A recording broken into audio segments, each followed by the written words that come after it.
What up, G Life? It's your boy MC Shadow back at you with another video. Make sure you guys like, comment, subscribe, check out the playlist. The playlist where I have all my videos, and the photos makes a video you're looking for a lot easier. Don't forget to click on the subscribe, the like.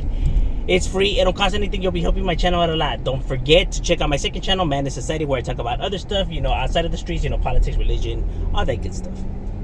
Now, what I wanted to talk about was the relationship between gang members and paisas. I had made a video about this before, but somehow people always hear the complete opposite of what I was talking about in that video. So I'm not saying that paisas are weenies or they're not down or no. Paisas are crazy too, you know what I mean? Paisas will, get it on and crack it. Like you have those guys like, the carteles and there's a lot of paisas that are down for their shit, you know what I mean? I have homies that are paisas that are, and I know that they with it for a fact, you know what I mean? For a fact, they handle business, my boy, you know what I mean? Now, but the relationship or how they view paisas is, it's a little bit rocky. The relationship has always been rocky between, the gang members and the paisas. The paisas view the gang members as not real Mexicanos, because they don't speak fluent Spanish or, etc. They look at them kind of like imitation Mexicans, you know what I mean?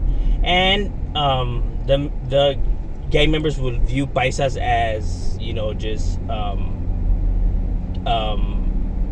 individuals that really don't stand up for themselves, like you could just go and punk them and rob them and stuff like that. I know that in Northern California, the Southerners and the homeboys have a better relationship than the Southerners. This is back then, you know what I mean? You guys got to keep this in mind. We're talking about back then, the relationship with homeboys and paisas back then, And when I say paisa, is that what they viewed as paisa was just like a hardworking Mexican, you know what I mean? They would go and rob them and punk them and not punk them, but like rob them pretty much, you know what I'm saying? They seen them as an easy opportunity back then. Since then, certain hoods have made rules, you can't do that kind of stuff. You get a, regulation. We have came a long way, from gathering our people together. But before, if any homies tries to say that that's not true, whatever, they're lying, my boy. Back then, I'm telling you, back then, these fools used to, go and do kind of shit like that to them. Like I said, it was fucked up. You're taking advantage of your own raza instead of, uplifting your people and stuff like that. All very true. Mistakes that you had these reckless individuals who weren't, there was no big homies to school them right. And then the drugs too weren't helping these situations. So you had a lot of individuals, acting a fool. And that's real shit. Down here, the homies were doing that too. It wasn't just like how people say norteños, do that. Down here, the homies were doing the very exact same thing, bro. You know what I mean? Some homies are paisas, you know what I mean? There's homeboys that, dress paisa and like the paisa stuff, but that's not what I mean though. When they say paisa, they're talking about just like a hardworking Mexican that doesn't really speak English and doesn't want no trouble, like that's what they mean by paisa. Not the fools de carteles con los cuernos de chivos. Not them. That's not what they mean when they're talking about paisas. You know what I mean? They're talking about like the the ones that don't stand up for themselves. But they want to be like they like the ones that be like whistling at 15-year-olds and 13-year-olds and hang out in liquor stores and brag about all the stuff that they have and they try to floss it, but then you step up to them and it's puro pedo. Those that's what they mean by paisas. I don't know, people sometimes use the word chuntaros to describe these kind of people. So the chuns, I guess, is what people is what they meant, I guess you would say, you know what I mean? They were kind of like, the fools that se creían bien chingón, pero, puro pedo. That's what they meant, you know what I mean? But they just used the word paisa. I don't know, you know what I mean? I never was a part of that to do that kind of shit, so I don't know, you know what I mean? I did have some homies that would do that kind of shit, but that was never my thing. Mine was more like, fuck that, let's go look for the enemies. What the hell are we wasting our time with these guys for? But that's how the relationship was down here with these individuals. And homies would, not all, but there was a lot of homies that would get insulted or get mad if you were to refer to them as paisas, se agüitaban. You know what I mean? They will tell you not to call them a paisa. Because that's what they've seen as a paisa, like somebody that they exploit. So when you call a homie, like say, but there's some homies that are down. That they're proud of Mexicano and everything, and they don't mind being called paisa, and they have the paisa estilo to them. You know what I mean? So just depending on the homeboy, you feel me? But more than not, a homie would get offended. Like I said, the relationship was just rocky. Not that because they're, like I said, it's not that they're weenies or they're not down. No, they're down for their shit and stuff like that. But they're talking about the ones that they would just exploit. Que se dejaban, pues. They mean those individuals. And it's messed up because that's our raza, you know what I mean? That's our people. But like I said before, it was just about causing chaos. And like I said, you had a lot of angry individuals out there that just didn't give a flying fuck, bro. You know what I mean? Now people make an uproar because people are robbing eloteros and paleteros, but before homies were doing that fucking shit before. Like I said, that was before. We came a long way from then. You know what I mean? A long way from then.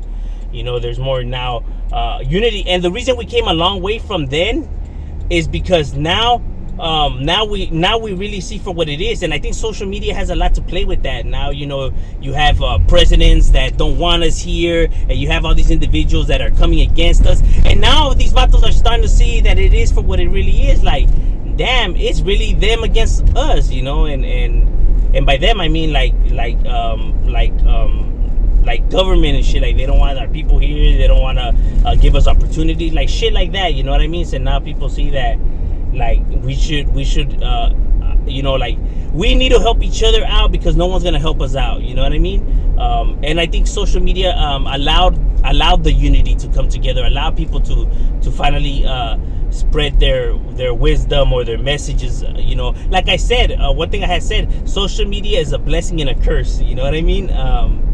Because you get a voice, your opinion, you get people together and stand up for yourselves and give encouragements and shit like that. But at the same time, it's also room to get a lot of idiots that just want to talk shit and yap a good one and this and that. Like I said, it's a blessing and a curse, bro. You know what I mean?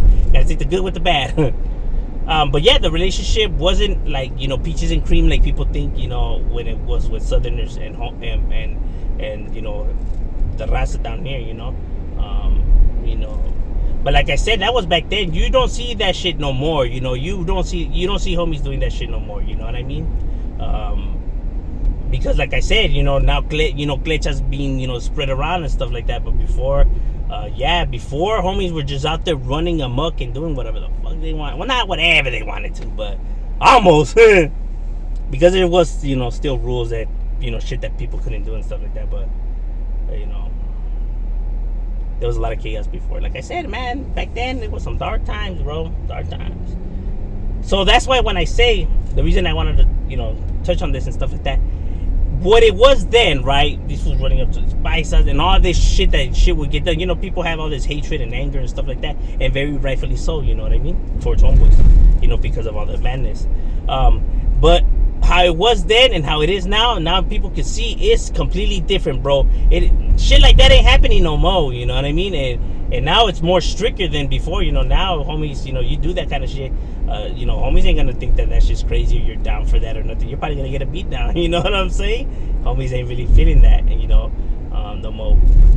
But that's what I mean, though. Like, it has changed a lot. People think that it hasn't changed, but it has changed a lot. You know what I mean?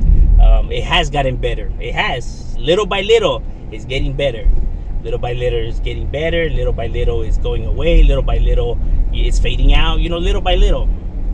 And that's what I meant when I talk about when I talk about these problems, and I say people want this problem to go away like a light switch. That's not how a problem like this magnitude works. It takes time, slowly but surely. You know what I mean? Fixing a big ass problem like this, it takes time, bro. It takes time. But to want to give up and say that this shit ain't working and stuff like that when it is getting better, it's come on, like, you're not out there, you don't know. You know what I mean? You're not a part of this, you don't know. Those who really live this life and those who really come out this area, you can see the big ass difference. You can see the change. You could. But that's just my opinion, and overall, on the situation how it was, and my opinion on the situation how it is now. It is getting better and for the best, like I have said. But that's just my opinion. Channel, we out.